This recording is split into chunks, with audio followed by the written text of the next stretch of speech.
Et hop là! Bonjour à tous et bienvenue aux Accessi News du mois d'avril. Voilà, on va vous présenter encore 3 jeux, 2 à la boutique et 1 qui est présent uniquement à la ludothèque. Allez, on y va!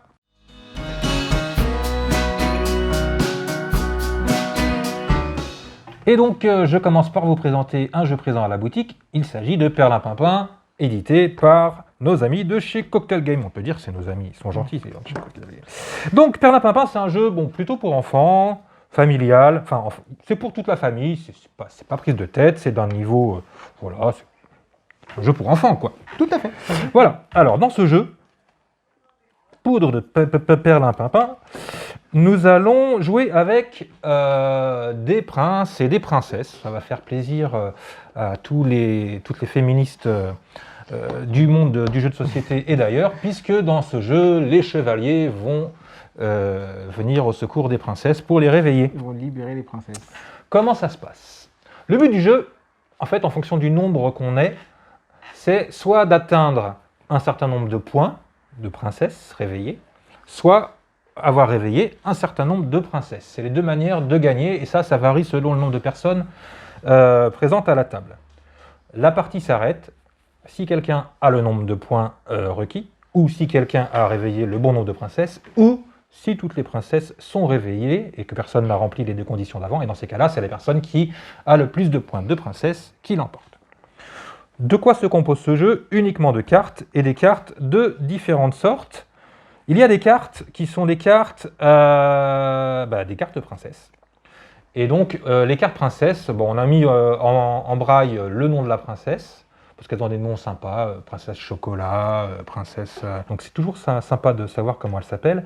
Et on a mis un petit sticker au centre pour donner sa valeur. Donc en fait, donc là, je sais que c'est une princesse qui vaut 5 points, par exemple. On sait que c'est les princesses parce qu'elles ne sont pas perforées. Les autres cartes sont perforées. Les princesses, au début du jeu, on va les mettre toutes face cachée au centre de la table, elles sont endormies, et quand on va les réveiller, on va les révéler face visible. Les autres types de cartes qu'on a dans le jeu, ce sont les cartes avec des personnages dessus, qui ont donc une perforation. Ça, c'est les cartes qu'on va avoir en main. On en a 5 au début de la partie en main, et avec ces cartes, on va faire des actions. En fait, à notre tour de jeu, on va soit poser une carte pour faire une action qui va réveiller une princesse, qui va aller voler une princesse chez notre adversaire, ou au contraire, avec nos cartes actions, on va, s'il y a un chevalier qui vient me voler une princesse, avec mon dragon, je vais me défendre pour pas qu'il vole ma princesse. Si je veux endormir la princesse d'un de mes adversaires, je vais lui donner une carte potion d'endormissement, mais lui il va riposter avec sa baguette magique pour que sa princesse ne soit pas endormie. Donc tout ça, c'est les cartes action, personnage. Il y a même une carte un peu spéciale, c'est le bouffon. Alors celle-là, elle est assez marrante. C'est que quand on joue un bouffon, on retourne la première carte de la pioche. Si c'est une carte action, personnage, on joue son effet tout de suite. Et si c'est une carte avec un chiffre, puisque je vais vous montrer après qu'il y a des cartes avec des chiffres, eh bien, on va compter en partant du joueur qui a retourné la carte avec le chiffre, et la personne sur qui ça tombe va pouvoir avoir l'opportunité de réveiller une princesse. Dans ce jeu, il y a donc aussi des cartes chiffres. À quoi servent les cartes chiffres? À pas grand chose. Alors à quoi ça sert d'avoir mis des cartes chiffres? Eh bien c'est qu'on va essayer de s'en débarrasser pour piocher à la place des cartes avec des personnages qui ont des effets. Mais comment on se débarrasse de ces cartes chiffres qu'on a en main? Eh bien il y a plusieurs manières. Soit j'en débarrasse une, auquel cas je peux repiocher une carte de la pioche. Soit j'ai une paire de cartes de même chiffre. Si j'ai 2 4, je me débarrasse de mes 2 4 et je peux repiocher 2 cartes de la pioche. Soit j'arrive à faire une addition avec mes cartes. Par exemple, si j'ai dans les mains le 3, le 6 et le 9, 3 plus 6 égale 9, je me débarrasse de 3 cartes d'un coup pour en repiocher 3 nouvelles. Voilà, donc ça en plus les parents, ça va leur plaire parce qu'ils vont faire un peu des maths à leurs enfants. Tout à fait. Mais ça reste fun, c'est très drôle. C'est pas un jeu de mathématiques, loin de là, c'est vraiment un petit jeu sympa où on va s'amuser à réveiller des princesses. Ça s'appelle donc Perlimpinpin et c'est disponible à la boutique Accessi Jeux.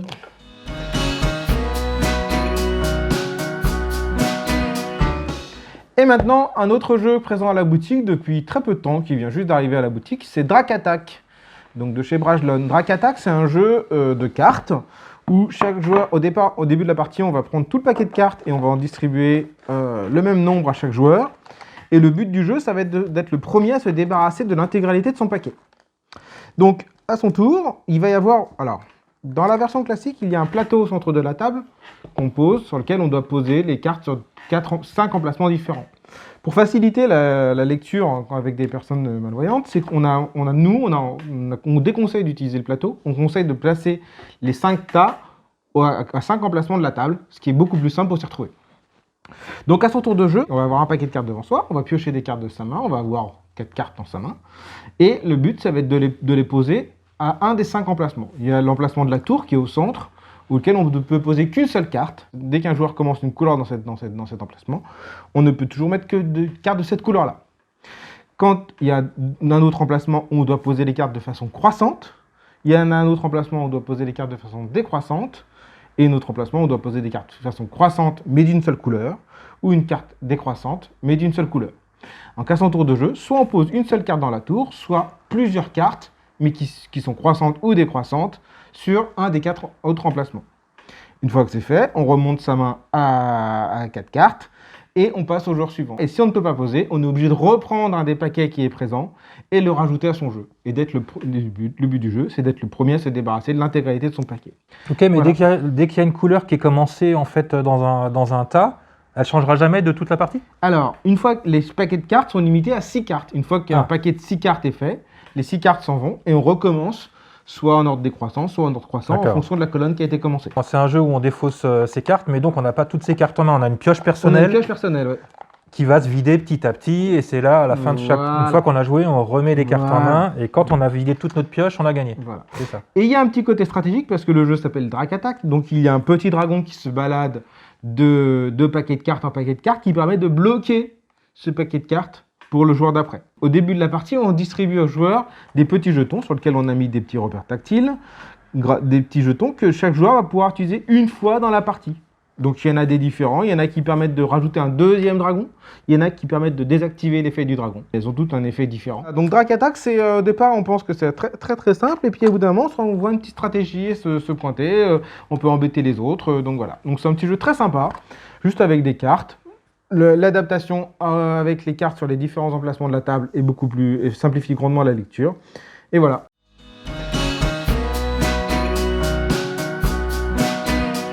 Pour le jeu présent uniquement à la ludothèque et pas à la boutique, je vais vous présenter Push de chez Ravensburger. Alors Push, c'est un jeu de stop ou encore, c'est un jeu de prise de risque en fait, dans lequel on va essayer d'accumuler des cartes jusqu'à ce que ça craque parce qu'on était trop gourmand.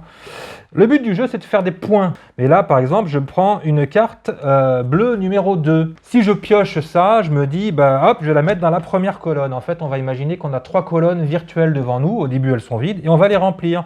Après, je tombe sur un vert numéro 2. Ah ben, bleu et vert, ça va, c'est pas les mêmes couleurs. Par contre, c'est tous les deux des deux. Donc, je n'ai pas le droit de les mettre dans la même colonne. Donc là, je vais être obligé de la mettre dans une nouvelle colonne. Donc, on va continuer comme ça à piocher jusqu'à ce qu'on décide de s'arrêter. Mais grosso modo, on va piocher et remplir les colonnes en faisant attention, 1, à ce que dans une colonne, il n'y ait pas 2 fois le même chiffre. 2, à ce que dans une colonne, il n'y ait pas 2 fois la même couleur. Il y a également 2 cartes spéciales, qui sont présentes en plusieurs exemplaires dans le jeu. C'est la carte changement de sens, que je vous expliquerai un petit peu plus tard, et la carte D. Alors quand il y a une carte D, eh bien ça va faire lancer un dé forcément. Mais là, les cartes D, c'est pareil, on les met dans les colonnes, et on n'a pas le droit d'en mettre 2 dans la même colonne. Une fois que la personne a fini de jouer et décide de s'arrêter parce que ça devient risqué, mettons qu'il y a un 2 dans chaque colonne et qu'elle a peur de piocher encore un 2, elle va dire oh, je m'arrête là. Et là, elle va choisir son tas.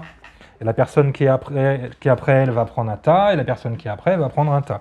Et les tas, évidemment, c'est le nombre de points qu'on marque. Donc mettons que moi j'ai pris ce 2. Benoît, il a récupéré un 2 et un dé. Il va donc devoir lancer le dé. Et sur le dé, eh ben, il y a les couleurs qui sont représentées.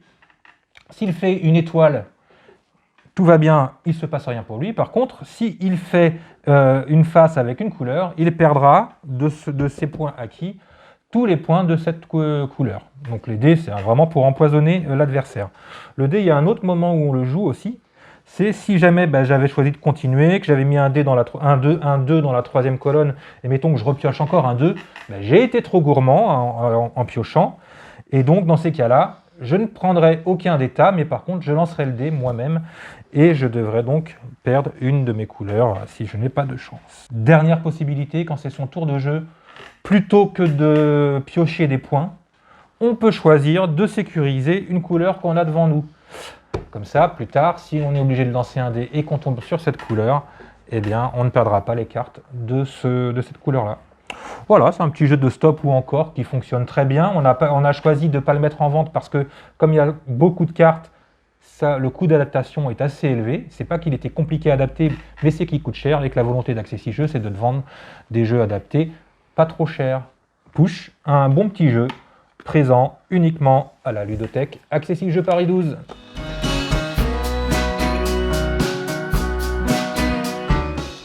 Et voilà, c'était les Accessi News du mois d'avril. On vous a donc présenté Drac Attack, Perlimpinpin et Push. Donc 2 jeux qui sont présents dans notre boutique en ligne et Push qui est présent à la ludothèque uniquement. On vous retrouve au mois de mai. Allez, ciao, au revoir. Salut. 1, 2, 3. Très bien. Bon, j'ai rien compris, mais... Moi non plus, j'ai rien compris. T'as compris ? C'est un peu touffu, mais parce que j'ai du biathlon qui m'attend. Les cartes chiffres maintenant, eh bien, ce sont des cartes sur lesquelles il y a donc des chiffres et elles servent à rien. C'est plus rapide. C'était pour pas que tu loupes le biathlon. C'est ça.